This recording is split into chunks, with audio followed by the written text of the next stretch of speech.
I'm sorry it cut off. I got a phone call, but I just need help.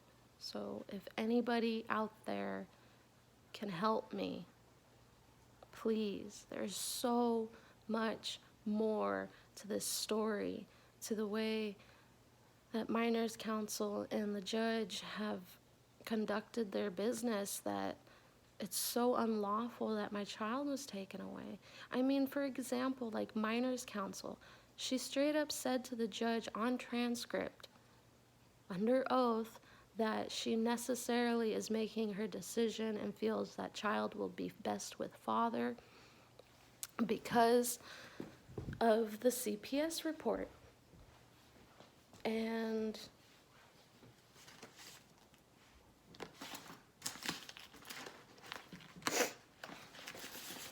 I have the CPS report right here.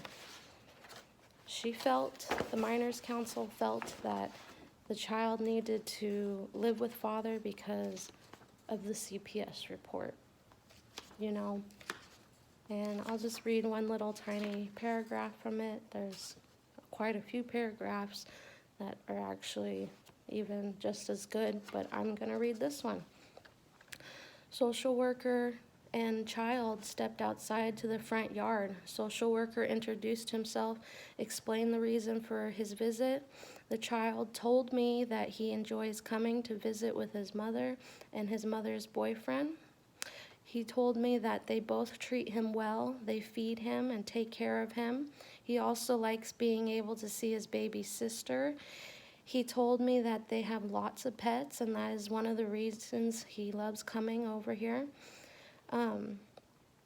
Social worker did not observe any visible marks or bruises. So after the conversation, they went into the house, and social worker had a follow-up conversation with mother. At my request, she showed me her food supply in Riley's bedroom. Oh, sorry, the child. Social worker was able to see that the house was clean and orderly and that the family had more than an adequate amount of food. Riley's bedroom was found to be very clean and orderly. Social worker observed a significant amount of toys, all over which were neatly organized. Social worker also found that Riley has a significant amount of clothes and blankets, because they went in there and said that, like, I take all of his clothes and I take all of his blankets, and that I open up all the windows, and that I lock him in his room in the middle of winter. I'm still, like, dumbfounded by that, because, like, you have to be, like, completely, like, deranged to think of some punishment like that. Like, that is some severe punishment, and nothing, like, no ideas like that ever came to my head whatsoever. Like, I can't even fathom how somebody could come up with something like that. Just the constant, like, saying that I punch him in the face, or like I bruise him up and stuff. That's why the social work was like, there's no visible bruises, there's nothing. But yet, Minors Council decided to make that decision that father should live, child should live with father because of the CPS report. And that just disgusted me, because she didn't even freaking read it. And I know she didn't. Because if she did, then she would have never said that. And all she is just, like, making herself look stupid. But the other thing, too, is that she, again, takes all the accusations and the facts. I wouldn't say I would like her still, but I would say I would respect her a lot more if she would have actually been the middle ground.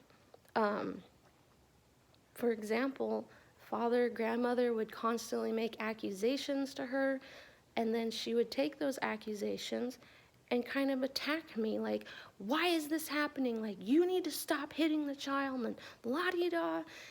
When, if all she did, and I would have respected her a lot more, if she would have listened to his accusations, then messaged me as far as, like, hey, these accusations came up, can you just let me know your side of the story?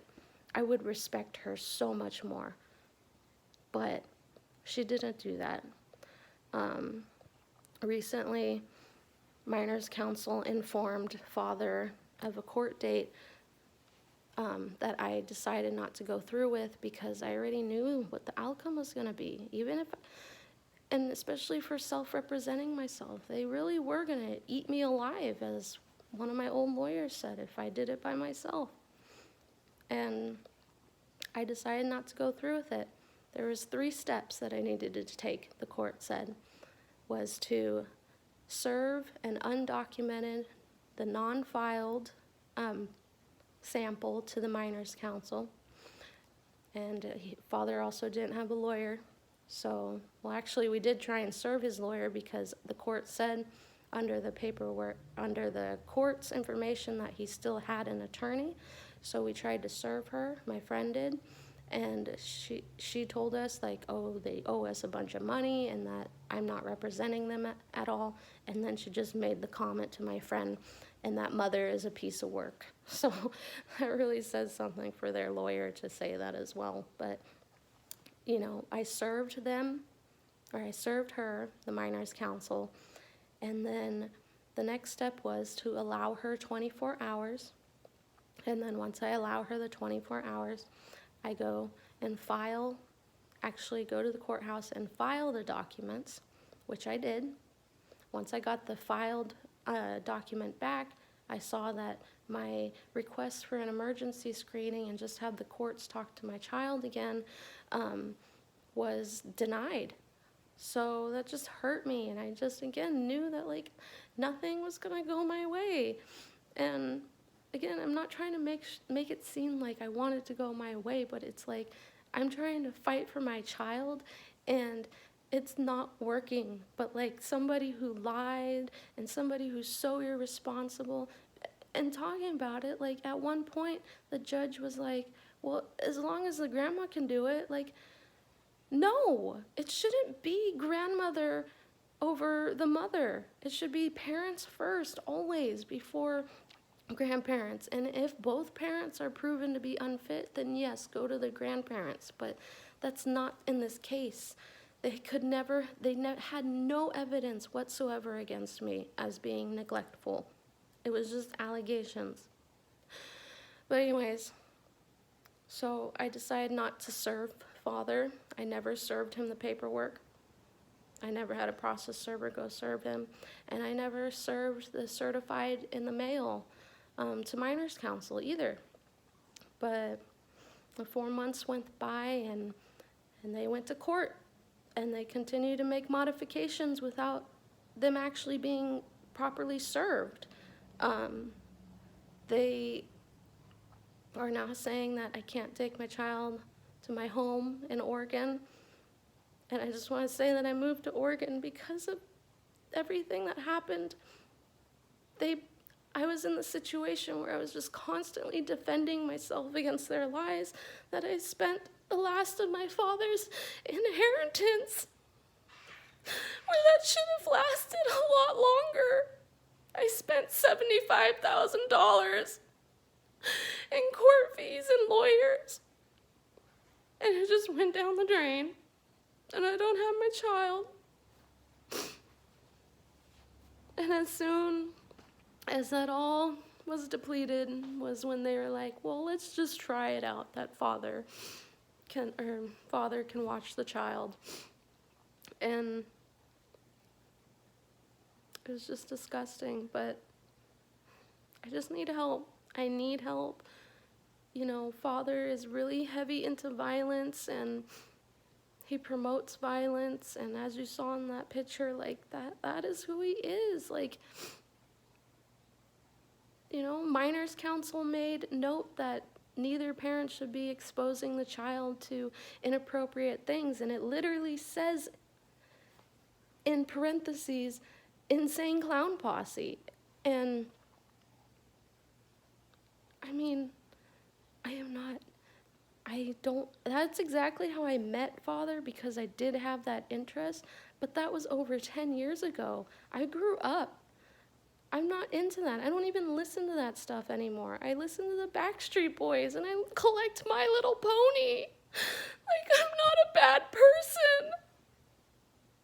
I just really need help, please. petitions. I just need to get my word out. I know there's other people out there who's been wronged by the judge. I mean, there's a petition out for him. I just need help. So I really hope somebody can reach out to me. Thank you.